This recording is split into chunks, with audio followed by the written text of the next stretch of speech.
Hoje, dia 25 de março, mais um MB Stocks aqui da Monte Bravo Investimentos. A gente tem a grata satisfação de receber o Luiz Felipe Amaral, sócio fundador e gestor da Equitas Investimentos. Bom dia, Luiz, tudo bem? Bom dia, Madrigal, tudo bem? Tudo bom, tudo certo. Luiz, hoje o nosso papo aí mais direcionado para essa parte aí dos IPOs, né? Abertura de capital. A gente teve bastante empresa abrindo capital no ano de 2020, né? 2021 promete também bastante coisa. Mas antes, Luiz, gostaria que tu contasse um pouquinho da tua história no mercado financeiro para quem ainda não te conhece, né? Tá joia. Bom, prazer enorme falar com vocês. Obrigado pelo convite. A minha história no mercado financeiro começou ali no meio dos anos 90. Eu me formei em engenharia, fui primeiro trabalhar em consultoria, acabei me envolvendo com um projeto ali de avaliação de empresa e vi que era, enfim, a atividade que eu gostaria de aprofundar, né, e desenvolver minha carreira. Daí fui para um banco de investimentos, ali naquele período pós-Plano Real, para ser analista de ações. Final dos anos 90, acabei indo para os Estados Unidos fazer um MBA lá na Universidade de Chicago, me aprofundar em finanças. Trabalhei depois um tempo num banco de investimentos lá em Nova York e quando eu voltei para o Brasil em 2003, eu montei a Equitas. A Equitas é uma gestora que faz gestão de fundos de ações desde 2006. Eu sou o gestor. Hoje eu lidero uma equipe lá com um todo de 29 pessoas. A gente faz a gestão de 5 bilhões de reais em fundo na verdade, uma única estratégia que tem ramificações em alguns veículos de investimento, mas é uma única estratégia de posicionamento, de escolha de ações a partir de uma visão de fundamento das companhias e com um horizonte de médio e longo prazo. Então, eu falei, a equipe é uma equipe de 29 pessoas, o time de gestão é um time com mais ou menos 15 pessoas e formado não só por mim, mas pelos meus sócios que trabalham comigo há muitos anos. É uma equipe que está bem entrosada, que se conhece há mais de uma década, trabalha junto há muito tempo, e cada um deles tem responsabilidade de acompanhar com as suas equipes um setor da economia, ou alguns setores da economia em grande profundidade. É isso que a gente faz, e a minha trajetória. Luiz, lá em 2019, a gente tinha uma grande expectativa para o ano de 2020, né? Era inegável, assim, uma retomada econômica que, não só no Brasil, mas globalmente falando, né? E aí veio a pandemia. E na questão dos IPOs, muitas empresas, mesmo assim, abriram capital no mercado, né? Algumas cancelaram, enfim. Como que tu enxergou esse movimento ainda em 2020, as empresas vindo a mercado captando recurso?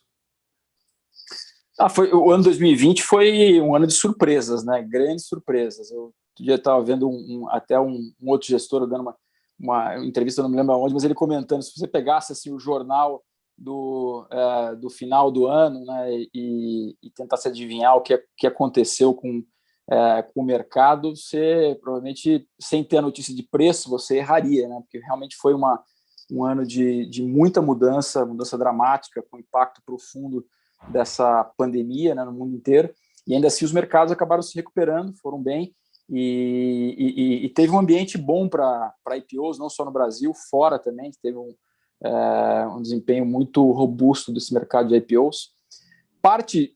Grande parte disso tem a ver com a questão do patamar de taxas de juros, a trajetória, né? A gente vem, não só em Brasil, mas no mundo inteiro, num patamar de taxa de juros muito baixo comparado com o histórico, né? É o nível mais baixo de taxa de juros nos últimos, assim, desde que se tem informação, né? Em vários países trabalha com taxa de juros real até negativa. E aqui no Brasil é um fenômeno mais recente, mas que vem acontecendo, né? Nos últimos anos. A gente teve uma migração daqueles patamares indecentes de taxa básica de juros para algo mais próximo do que é o normal em lugares mais civilizados.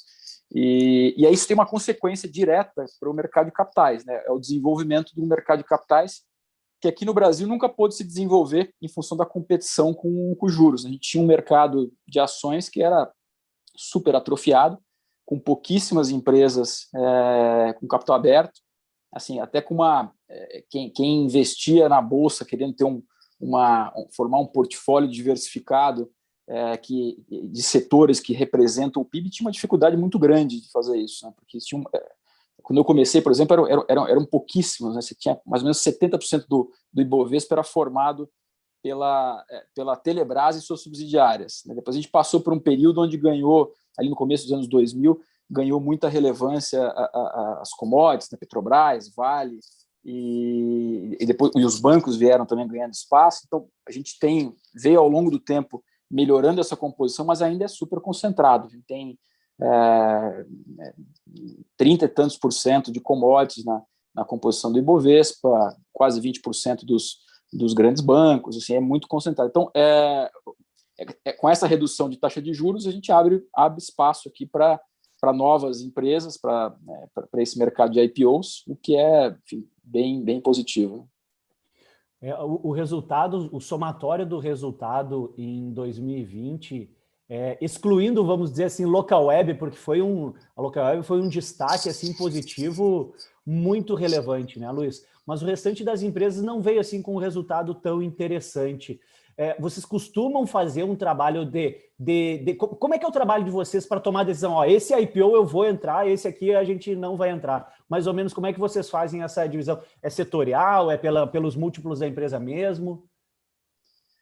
A gente tenta olhar todas as empresas que estão se preparando, a gente tenta fazer até um trabalho um pouco anterior, né? E já identificar empresas privadas que estão, e a gente não consegue olhar todas, obviamente, mas em alguns setores onde a gente tem um interesse maior, uma proximidade, a gente tenta já se aproximar bem antes das empresas estarem, enfim, terem tomado a decisão de fazer a sua oferta, seu IPO. Então, a gente tende nessas empresas que a gente já fez um trabalho anterior, olhar com mais atenção. Mas a gente olha todas as empresas que os bancos vão trazer para IPO, a gente olha. Tem algumas que a gente descarta rapidamente e algumas que a gente se aprofunda, geralmente onde a gente já tem um conhecimento embarcado maior, e aí tem uma combinação de, enfim, pessoas com modelo de negócio, com perspectiva de crescimento, enfim, tem algumas coisas que a gente olha para tomar a decisão de participar ou não. Porque tem a gente batendo papo assim com o pessoal de mercado, tem muito gestor que olha exatamente isso que tu falou. Qual é a composição da empresa, qual é a cultura da empresa, e deixa um pouquinho até de lado, porque às vezes acontece alguns exageros aí no mercado, né, Luiz? Vem empresa com um valuation muito elevado frente a números da empresa, né? Mas tu acha que pela composição da equipe, da cultura da empresa, pode fazer um equilíbrio nessa balança, ou realmente o exagero ele foi contaminado também em 2020 aí, porque teve empresa que veio ao mercado com bastante valor, digamos assim, mas não que era condizente, né? Tem nesse movimento que a gente está comentando de desenvolvimento de mercado de capitais em função da taxa de juros.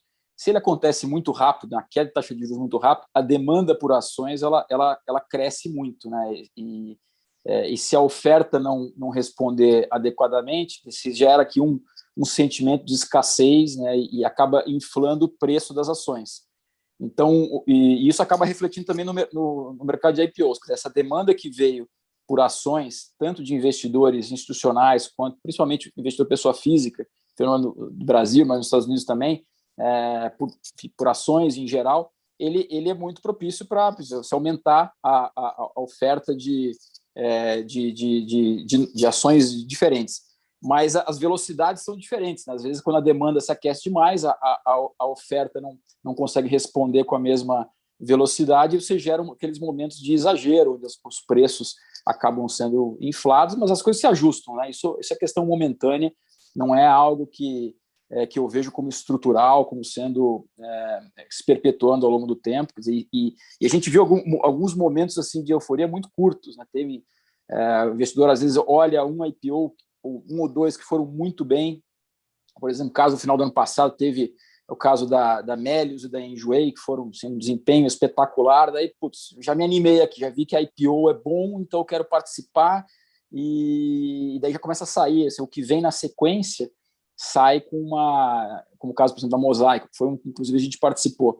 A ação subiu, foi acho que o IPO, a ação que mais subiu no primeiro dia de negociação, chegou a subir perto de 100%, 90 e tantos por cento num dia de negociação, que é claramente, depois ajustou o preço, claramente uma euforia meio desmedida ali, mais temporária. Aí passa essa fase o cara que entra, compra com 100% 90% de alta, acaba queimando a mão, acaba se decepcionando com o desempenho de curto prazo, e daí entra num outro ciclo de aversão, não quero mais participar de IPO. Nesses momentos onde você tem esse sentimento de eu não quero mais participar de IPO, gera oportunidades interessantes, mais oportunidades interessantes de você conseguir comprar bons ativos a um preço um pouco mais equilibrado. Não, perfeito. E é exatamente isso que a gente aqui, como assessoria de investimento, nota do investidor pessoa física. Basta 1, 2 IPOs ali subirem muito forte no primeiro dia, que vem aquela situação meio que de arrependimento de não ter participado. Daí no próximo que participa, aí não se valoriza, aí vem a frustração, né? Mas tu tem um sentimento de estar faltando algum setor, alguma coisa mais específica do nosso mercado? Porque a gente está vendo também empresas captando dinheiro, abrindo o seu capital na Bolsa, 300 milhões, 400 milhões, 500, 600 milhões, menos de 1 bi já está vindo a mercado. Tu enxerga esse movimento como positivo ou não, Luiz? Não, eu enxergo como extremamente positivo. Eu tem até umas discussões, eu vi gestores reclamando um pouco eu não vejo nada de negativo no negócio de IPO, eu só consigo enxergar aspectos positivos. Apesar de ter, eventualmente, esses exageros de curto prazo que se ajustam, é importantíssimo não só para o desenvolvimento do mercado de capitais, para o nosso mercado de investimento, mas para a economia como um todo. Essas empresas que estão vindo ao mercado, elas acabam sendo empresas que no passado tinham uma restrição de acesso a capital e com esse desenvolvimento aqui do mercado de ações e permitindo que elas façam IPO, é uma fonte nova de capital para ser investido em crescimento, em criação de emprego, e isso faz a economia girar, né? Então, para a produtividade da economia, para para estrutural aqui da nossa economia, é muito positivo isso que está acontecendo. Para o mercado de investimento também, porque do nosso lado aqui quer alocar capital de uma maneira para entregar um resultado superior, ajustado por risco, você tem mais alternativas de investimento e tem, nesses momentos, em empresas novas, né, quando você tem várias empresas novas, você tem uma precificação, diria, possivelmente menos eficiente. Então, dá chance para gestores ativos que se propõem a ter um desempenho de longo prazo acima da média de mercado, vamos dizer assim, que é a nossa proposta. A proposta é um fundo de alto desempenho, que não é curto prazo, mas no longo prazo realmente é para bater o índice. E nessas situações onde você tem mais assimetria de informação, tem mais espaço para se gerar o que a gente chama do alfa aí. Então, eu vejo como extremamente positivo o que está acontecendo. Para 2021 agora, Luiz, a gente está aí, quase 40, 50 empresas já solicitaram o registro para abertura de capital, né? E aí vem essa questão novamente da pandemia, uma segunda onda, uma terceira onda. Tu acha que isso aí também pode trazer, por parte do gestor da empresa, que quer abrir o capital, ele fica mais receoso, ele espera, não, vou esperar um momento melhor do mercado chegar, porque a gente viu também alguns cancelamentos de oferta pública, né? E aí, só que a expectativa para 2021 é uma quantidade grande de empresas vindo ao mercado. Em termos de quantidade de empresa, o nosso mercado ele também não é muito desenvolvido, ele não tem uma quantidade bacana, assim. O S&P 500 são as 500 maiores empresas, quase isso no mercado americano. Na Bolsa, a gente não tem 500 empresas listadas, digamos assim, né, que dê para a gente fazer uma negociação. O cenário coronavírus, que eu tenho que trazer esse assunto porque está impactando direto nas tomadas de decisão. Tu acha que para 2021, esse movimento que está acontecendo aqui no Brasil pode trazer algum impacto nessa decisão de abrir efetivamente capital? Não pode. Você trouxe alguns elementos aí sobre tamanho de mercado, assim, só para dar perspectiva. Realmente, você falou em S&P 500, né, que são as maiores empresas americanas, né, que a gente não tem essa quantidade de empresas abertas. Lá, o mercado americano foi um mercado que lá no final dos anos 90 tinham mais ou menos 8 mil empresas de capital aberto. esse número caiu pela metade até alguns anos atrás e vem crescendo de novo, está perto de 5 mil ações, com uma quantidade grande de IPOs. Mas uma característica, e a gente aqui tem por volta de 400 empresas listadas, mas com alguma liquidez, um número bem menor do que isso. Então, assim, é muito menor até em relação a tamanhos proporcionais. Mas a maior distorção, para mim, é o tamanho justamente dos IPOs. Né? Você está falando de ter ofertas menores agora. É interessante assim, que o IPO médio no mercado americano ele é muito menor, sempre foi do que aqui no Brasil. Quer dizer, se pegar a mediana, a mediana dos IPOs, os Estados Unidos é por volta de 100 milhões de dólares. É muito menor do que aqui. Né? Aqui, até pouco tempo atrás, as ofertas, a média era 500 milhões de dólares. Agora você tem algumas saindo menos, mas ainda as ofertas aqui tendem a ser maiores. Né? Eu vejo como natural esse movimento ao longo do tempo, né, com parte do desenvolvimento do mercado, com mais participantes de mercado, mais gente tendo uma quantidade maior de ações no seu portfólio de investimentos, a gente, naturalmente, esse mercado permear para empresas de um porte menor, com ofertas menores. Mas sobre a questão da pandemia, de fato, ela pode atrapalhar bastante, né, no sentido de qual vai ser o efeito indireto para a nossa trajetória interna aqui, fiscal, principalmente. Né? E aí tem também o político, né, que aqui no Brasil é sempre muito relevante a cada 4 anos, mas para a trajetória fiscal vai ser muito relevante. Já está sendo visto pelos participantes de mercado, na questão da pandemia, como algo que enfim, a gente está indo num momento muito agudo, mas vai passar. É uma coisa que já está claro a trajetória, né, o caminho que a gente vai percorrer até essa pandemia passar. Fora do Brasil, dá para se falar isso com uma convicção maior. Né? A gente já está vendo já os números caindo fortemente em vários países da Europa, Inglaterra, Estados Unidos, muito fortemente, com um ritmo bem acelerado de vacinação. Então, o mercado já deu isso como passado, praticamente. O mercado tem essa característica de se antecipar a eventos que ele enxerga como previsíveis. Então, aqui, como a gente ainda está no meio de estudo, né, não sabe, não tem a clareza ainda de qual vai ser esse ciclo, né, quando que a gente sai dessa situação, ele pode, de fato, atrapalhar. Né? Mas está entre as incertezas e os riscos para o ano 2021. Luiz, no ano de 2020, a gente até estava conversando aqui antes, né? Tu fez um bate-papo lá com o nosso amigo aqui, o Thiago Salomão, e aí vocês conversaram ali da questão tu mencionou, no meio da crise, assim, vocês fizeram uma alocação bastante relevante em CVC, né? Foi isso aí, né? Fizeram esse movimento aí, né? Tem como tu explicar para a gente ali a tomada de decisão desse movimento aí, Luiz? Porque tem uma frase tua que é bem importante, até anotei aqui, né? O que é confortável raramente é rentável, né? Ou seja, em alguns momentos, correr um alto risco pode trazer realmente um grande retorno, né?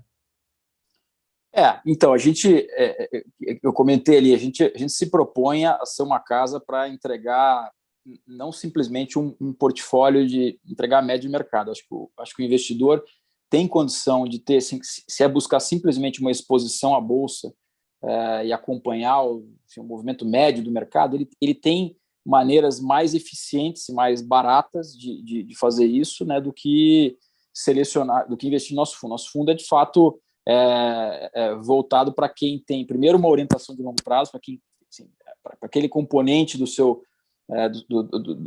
seus investimentos que você tem certeza que você não vai precisar usar no curto prazo e quer, o objetivo é ter um retorno maior, né, nessa parte, é uma alternativa. Então, é assim que a gente se coloca. Então, a gente vai fazer coisas, investimentos fora do lugar comum.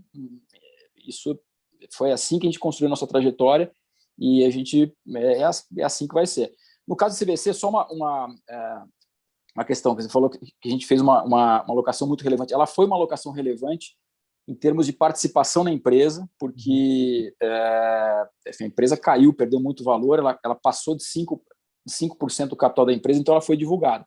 Mas o nosso portfólio era uma posição de menos de 3%. Então, só para dimensionar isso. A gente enxergava como uma posição de alto risco, né? A empresa estava numa situação muito delicada, com tudo que aconteceu no mercado, algumas coisas em função de culpa da empresa, outras não, né?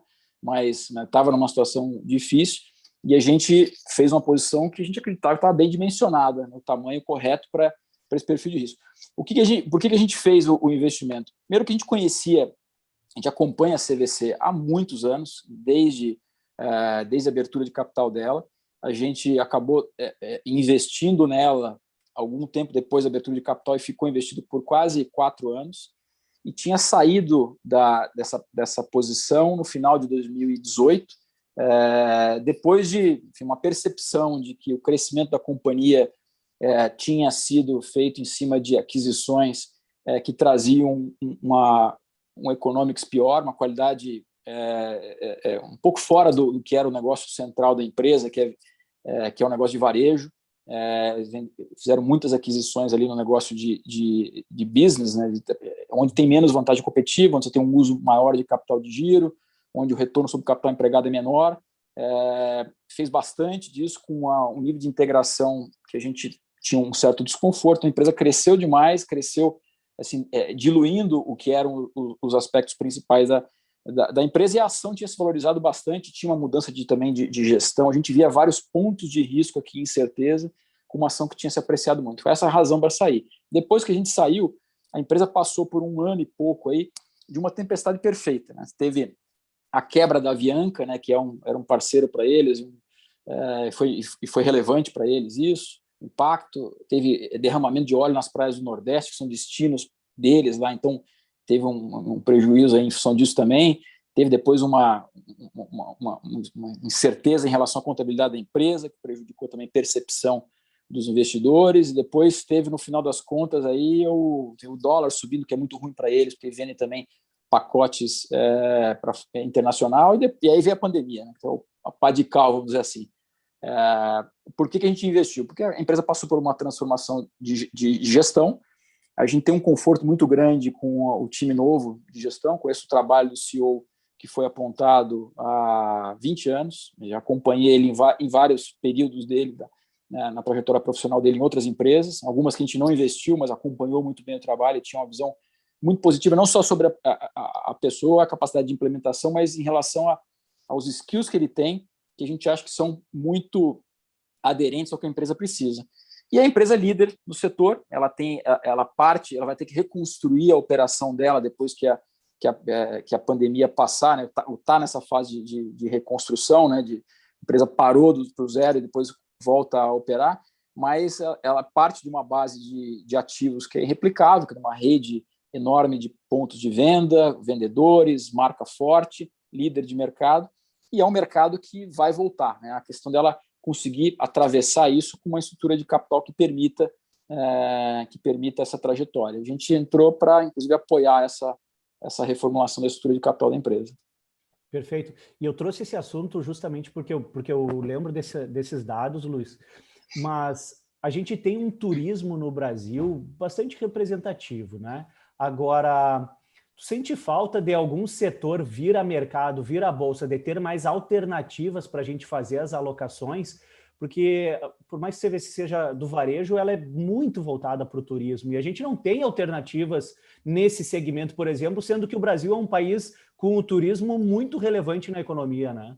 Sim, a gente é menos interessado em investir, assim, escolher um setor específico. Eu quero ter exposição. A gente parte o que motiva os investimentos é a análise da empresa, né? Eu posso ter em alguns setores, e a gente tem isso historicamente no portfólio, tem setores da economia que são setores difíceis de operar. Vou dar um exemplo aqui. A empresa que a gente tem há mais tempo no portfólio é a EZTEC, uma empresa que está desde 11 anos no fundo. Um setor ruim, um setor assim, com uma dinâmica muito ruim. Um setor com baixa barreira de entrada, um setor altamente cíclico, em que os ciclos de conversão de caixa das companhias são muito longos, as empresas têm uma operação naturalmente alavancada, com um grau de incerteza grande. Então, assim, tem todos os elementos ali de um negócio difícil de ser operado e ruim. Quando você olha o setor como um todo, nesse ciclo, desde que a gente investiu na EZTEC, Lá atrás se tinha, naquela onda de 2007, teve mais de 20 e tantas empresas que fizeram IPO meio junto ali. Pouquíssimas sobraram. A maioria delas foi ou incorporada, ou nos quebraram, deixaram de operar. E, com exceção do Exetec, não tem nenhuma que conseguiu, nesse período, entregar retorno para o seu acionista acima do seu custo de capital, a não ser a Exetec.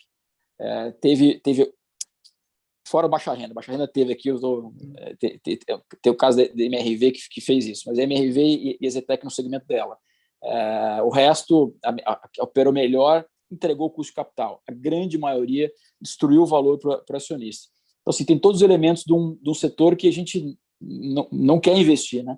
Mas é uma empresa diferenciada, uma empresa que, justamente por ter uma capacidade de execução muito diferenciada, ela conseguiu ver essa dificuldade de se operar nesse mercado como oportunidade para ter uma abordagem diferente, ter uma abordagem contracíclica e, assim, criar, com uma disciplina muito grande, tanto de capital quanto de execução e custo, e assim entregar retorno para o seu acionista, né? Então, a gente não olha tanto o setor, está interessado nos nomes. Desses setores novos, né, o que a gente está vendo, também é um outro aspecto positivo desse negócio dos IPOs, de empresas menores, uma série de setores novos, diferentes, e apesar de a gente não estar olhando, eu não tenho o desejo de investir em determinado setor, mas eu tenho o desejo, sim, de conseguir compor um portfólio que tenha aqui um potencial de geração de valor e de crescimento, e com fontes de geração de crescimento diferentes, né?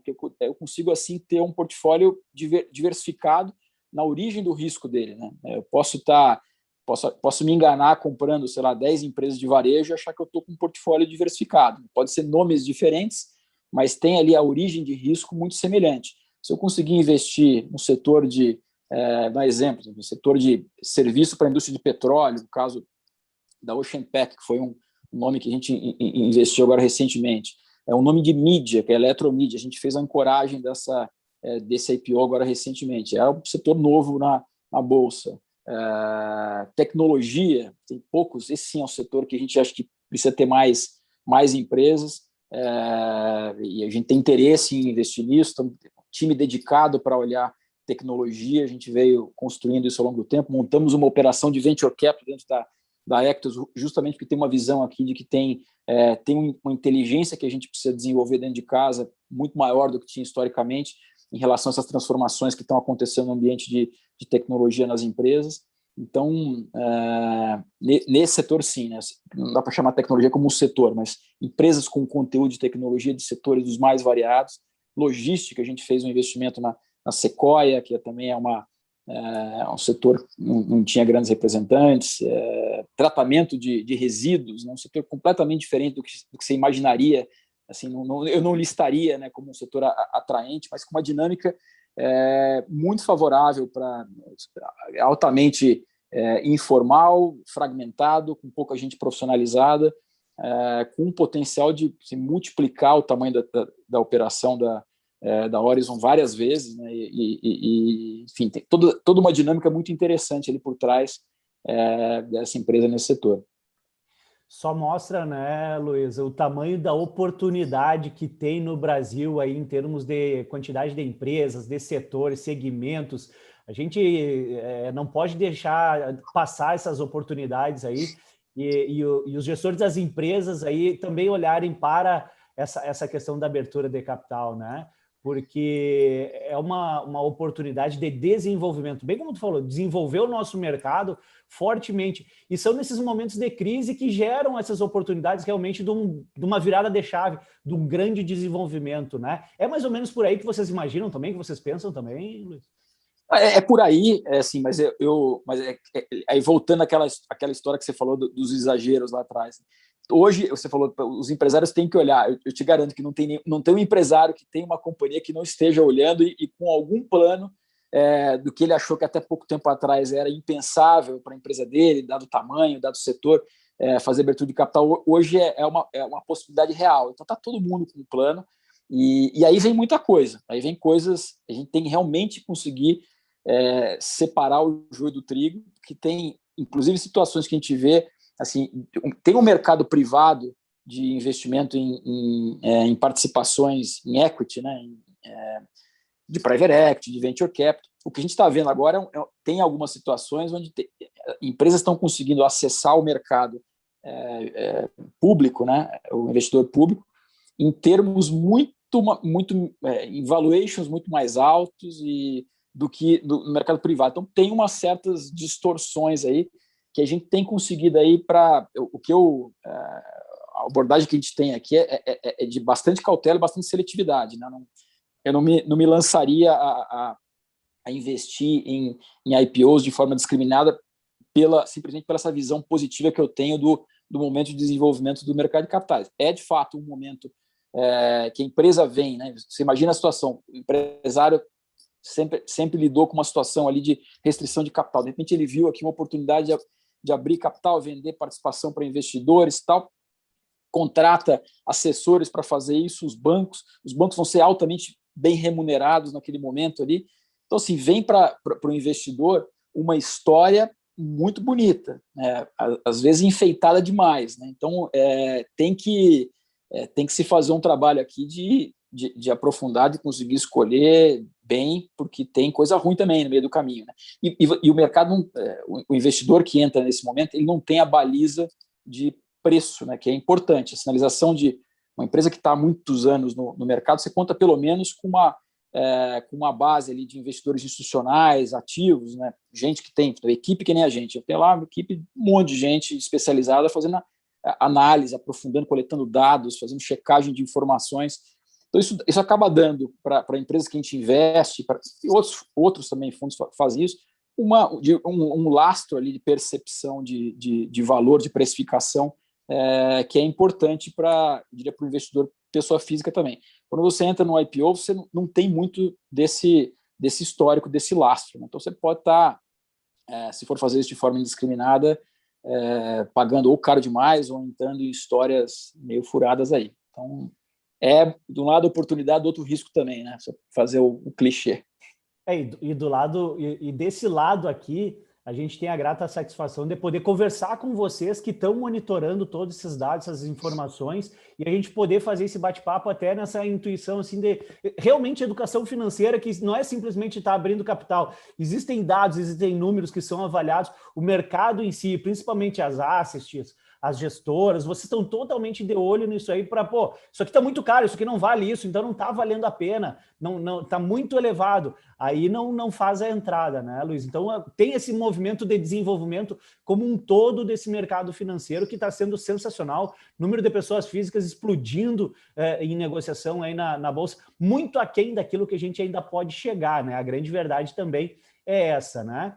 Eu preciso te perguntar algumas coisas que chegaram no chat para a gente, no sentido de como que vocês encaixam uma empresa dessas no portfólio, ou seja, qual o tamanho da posição em Mosaico, por exemplo, como é que vocês fazem essa medição, digamos assim? Tem alguma tática de vocês, Luiz? O que a gente tem feito, e isso dá um trabalho enorme, como eu falei, ele tem oportunidades, né? Essas empresas menores de IPO, elas dão oportunidade para a gente ter exposição em companhias de alto crescimento. Nas empresas mais maduras é difícil, fora as empresas de tecnologia, a Magazine Luiza, o Mercado Livre, enfim, que tem um nível já é compreendido esse crescimento e é bem precificado. Nessas empresas menores, tem várias empresas que estão rodando a um nível de crescimento de 30%, 40%, 50% ao ano. Então, a gente vê isso como uma oportunidade bem interessante. Agora, por outro lado, tem a questão de o risco, né? Tem risco e incerteza. A gente reconhece que, por mais que a gente faça o trabalho aprofundado de tentar entender o que dá para entender dessas empresas, o histórico é menor, o contato que a gente tem com as variáveis importantes para esse negócio é menor, nossa experiência nesse setor é menor, e tem daí restrições também de liquidez, e em alguns desses negócios de alto crescimento tem, às vezes você vê algumas tendências que estão em andamento, mas você tem uma dúvida em relação a como é que esse negócio vai se desenrolar ao longo de alguns anos. Então, a maneira como a gente incorpora isso no portfólio é com posições menores. Então, para ser relevante para o fundo, eu tenho que ter várias delas em tamanhos individuais menores. Então, no caso de Mosaico, é na posição de 1 e poucos % do fundo. Com a subida a gente acabou reduzindo um pouco, depois teve, enfim, divulgação de alguns dados que a gente trouxe até um pouco mais de certeza, reduziu mais ainda, mas assim, varia entre 1 e pouco a 2 e pouco, e aí a gente vai ganhando, quando vai ganhando confiança, posso aumentar ela. A gente lá atrás entrou em local web com uma posição muito pequena e veio aumentando ela conforme várias das hipóteses que a gente tinha sobre a empresa vieram se provando corretas e até sendo alimentadas com novas, o que a gente chama de opcionalidades, né? A empresa está explorando muito bem aqui as avenidas de crescimento, e então a gente vai aos poucos aumentando nossa confiança e com isso entendendo melhor os riscos e aumentando a posição. Isso dá muito trabalho, né? Para eu compor ali do nosso portfólio, por exemplo, para te dar números, a gente do que veio a mercado nos últimos 2 anos de IPOs, a gente tem 20% da carteira hoje, 20 e pouquinho, alocado em empresas desse perfil, mas são várias, são quase 2 dezenas aí de empresas. Então, é um trabalho muito intenso do nosso lado aqui, né? E a equipe hoje está sendo pautada não só por isso, mas uma parte relevante da nossa equipe tem sido olhar para esses nomes.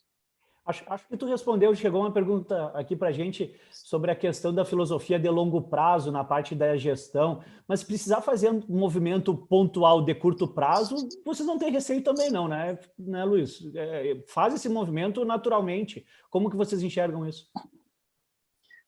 Não, fazemos sem dúvida nenhuma. Assim, eu não acredito na capacidade da gente, por mais que a gente faça um trabalho de análise aprofundado. Primeiro que a gente não é infalível, a gente pode ter uma situação onde a gente se aprofundou, fez o trabalho, arregaçou as mangas, gastou tempo, coletou informação, fez tudo que tem que fazer, chegou às nossas conclusões, dado a nossa experiência, e ela se provou eventualmente errada, né, usando alguma hipótese errada. Pode ser, isso é uma possibilidade. A outra possibilidade, que é bastante comum, é que as coisas acontecem de forma diferente, né? A gente lida com um cenário de incerteza, ninguém tem bola de cristal.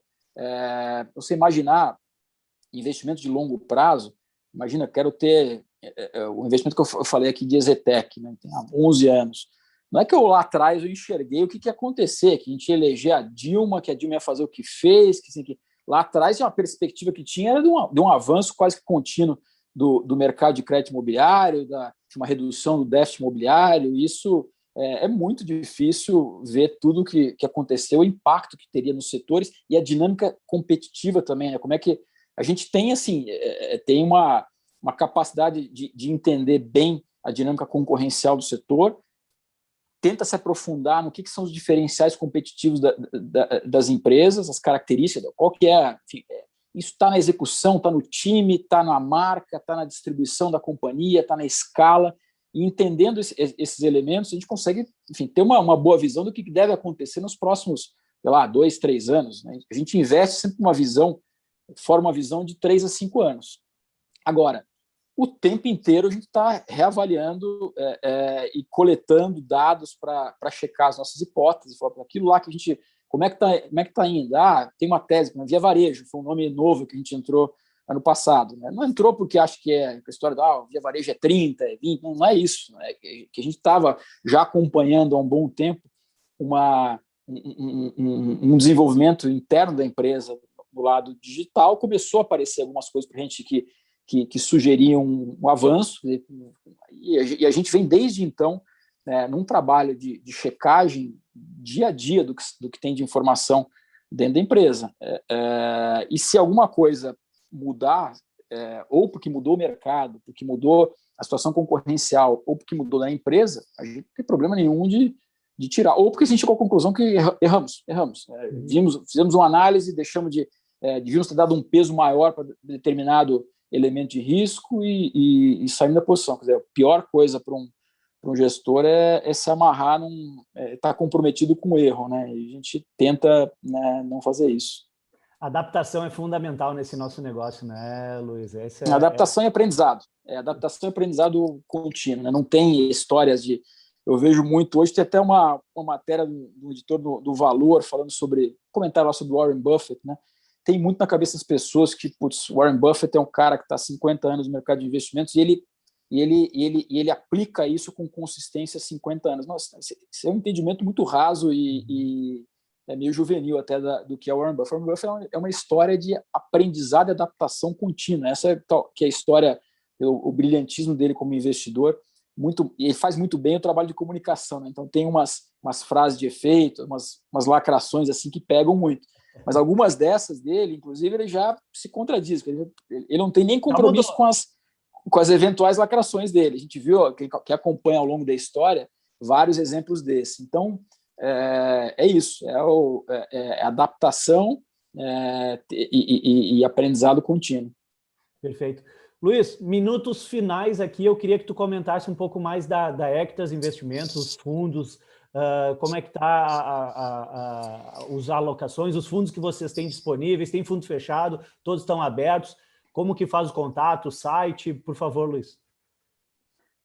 Tá, joia. Bom, os fundos estão abertos, estão nas plataformas, está disponível na XP. Na XP tem um veículo específico lá, que é o Advisor, então tem que procurar lá com o Advisor. Então ele não aparece com todo o track record, mas é o mesmo portfólio, ele investe no mesmo fundo mãe, vamos dizer assim, que é o Equity Selection, que começou em 2010, então tem um track record longo. Nesse período ele conseguiu entregar acima de 19% de retorno ao ano, um período que o Bovespa deu 5%.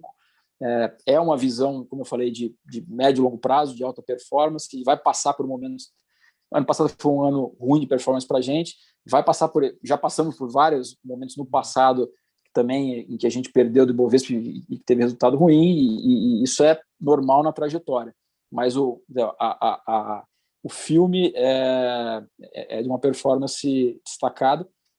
A gente tem como, quem quiser mais informação, a gente tem o site, né, onde tem lá o perfil das pessoas, um pouco da filosofia de investimento. A gente faz um trabalho também de uma newsletter, que dá para entrar no site, se cadastrar e receber mensalmente, onde a gente coloca informações sobre os setores, o que os analistas estão vendo, enfim, tem um pouco de informação para as pessoas entenderem como a gente pensa. Tem lá uma coisa que eu comecei a fazer há alguns anos e acabei colocando no site, que era uma recomendação também de leitura, assim, os livros que me ajudaram bacana. Até fazendo um parênteses aqui, está muito bacana, sugestões de livros, de leitura, sensacional, Luiz, parabéns, porque isso aí é fundamental para quem quer realmente ter um desenvolvimento cada vez maior no mercado, né? Muito bacana. Não, obrigado, bom ouvir isso. Tenho colocado algumas coisas, eu coloquei também um negócio de top 10 recentes, assim, até para não ficar só nos temas de investimento, de gestão e tal, mas tem ali, acho que um bom apanhado ali, acho que, sei lá, uns 60, 70 livros que dão uma visão muito boa sobre estratégia, sobre investimento, sobre gestão, que eu acho que vale a pena. Acho uma maneira de nos conhecer pelo site, pelas redes sociais, a gente tem presença no Instagram, e é isso. Maravilha, Luiz, muito obrigado por participar, esse baita bate-papo aqui, né, como um bom gaúcho, uma baita conversa que a gente teve aqui, né, uma aula aí. Sabe que eu sou também, né? É? Eu sou gaúcho também. Da onde, Luiz? Sou de Porto Alegre. A família toda aí do sul, a gente tem família em Porto Alegre, Caxias, Passo Fundo, mas eu sou nascido em Porto Alegre. Pô, sensacional, sensacional. Luiz, obrigado pela conversa, pelo bate-papo. Com certeza faremos mais no futuro. Uma grande aula aí numa quinta-feira de manhã, mais um MB Stocks aí para quem nos acompanha.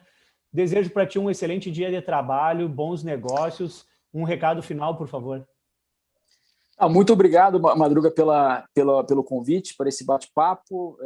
Vocês são parceirões nossos, quer dizer, sempre que acharem que vale a pena uma conversa sobre qualquer tema que a gente achar que a gente pode elucidar alguma coisa ou trocar ideias, a gente está à disposição. Muito obrigado aí pela oportunidade. Ótimo dia para vocês. Valeu, brigadão. Um grande abraço aí, Luiz. Tchau, tchau, pessoal. Um abraço. Tchau, tchau.